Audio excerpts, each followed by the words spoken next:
All right, Layla, thank you. Before today's rain and intense wind, we checked in with some local electric companies to find out what residents should do if they experience a power outage. Some of them are going through it right now.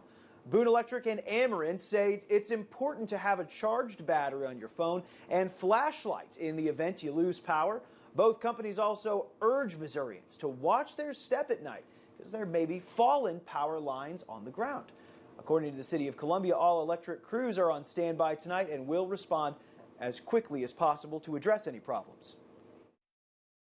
Be careful of around pools of water, stay clear of brush or shrubs because sometimes wires can be laid in those areas and hard to see. So just being cognizant of that, especially in the dark.